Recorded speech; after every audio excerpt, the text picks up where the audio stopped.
Corporate culture is primarily a reflection of the manner in which employees are led and the behaviors that leadership allows and tolerates. As a result of your culture, you are producing your current results, whatever results they may be, your financial results, your operational results, your customer results, your employee results. They are all a byproduct of how your culture operates and acts. And the results that we achieve as an organization are a direct byproduct of the actions we choose to take. Whether you're a team of 5, a department of 50, or a corporation of 5,000, the cumulative way in which our people act, the choices they make, produces the results you're achieving. So why do people take the actions they choose to take? It's primarily based upon the beliefs they hold. And every individual within your team, within your department, within your organization has a distinct and unique set of beliefs that they operate from. They will make choices and take actions based upon the beliefs they hold, and those actions will produce the results that you achieve as a team, department, or organization.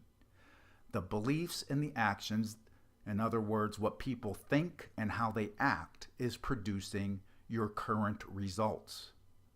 So we need to think about, why do people believe what they believe? Why do they hold the beliefs they hold? The answer is the experiences they have had over time, both professionally and personally. For every individual, the beliefs they hold drive the actions they take and produces the results they achieve on an individual basis. Within an organization, the same thing holds true. The experiences we create as managers, supervisors, and leaders develops and fosters beliefs that our people will hold and embrace. They will take action based upon those beliefs, and the actions they take produce the results that we achieve. When a team or an organization is not achieving their desired results, on which of these 4 elements do we tend to place focus? And if you answered actions, you're absolutely right. In fact, we often call them action plans. And think about this. What's your experience with action plans? When action plan A doesn't work, what do? We go to B. If B doesn't work, what do? We go to C. If C doesn't work, what do? Go to D or change the result. The key here is this. If you find yourself spending a lot of time at that level, the action level, focused on enforcing compliance around policies and procedures, telling people what to do, when to do it, and how to do it, that's a big red blinking neon light stating that you have some beliefs in your organization that are holding you back. A quick example, I was working not long ago with the hospital, and the nursing manager in this hospital chain rolled out a new policy to about 1,000 nurses that stated for every new patient they discharged, they need to complete a new form. The nurses looked at the form and thought to themselves and said, there's nothing on this form that we're not already capturing in the system somewhere. So the nurse's belief about that new form was it was useless, it was repetitive, it was a waste of time. The resulting action, which you might guess, was they didn't use the form, and if they did, it was a half-hearted attempt. Now think about this. Can the nursing manager, if she wanted to spend the time and energy, could she force compliance and make the nurses complete the form? Of course she can. She's the boss. They have to do what she says. But when she is not around enforcing compliance around policies and procedures and telling people what to do and how to do it, what action now will the nurses take when she is not forcing them to comply with the new policy? They will revert back to their driving belief, which is, this is a waste of time, we're not doing it. If you think about the bottom three words on this slide, actions, beliefs, and experiences, which is really the way your people think and the way they act, that is your corporate culture. That's your department's culture, or that's your team's culture. So you can think about this on a macro level or a micro level, whether you're dealing with 10 people, 100 people, 1,000 people, or 10,000 people. The way they think and act is producing the results that you're achieving today. The way that your team thinks and acts is your culture. And the way they think and act is producing the results you're achieving today. Your financial results, your operational results, your customer results, your employee results. Here's a question you need to consider.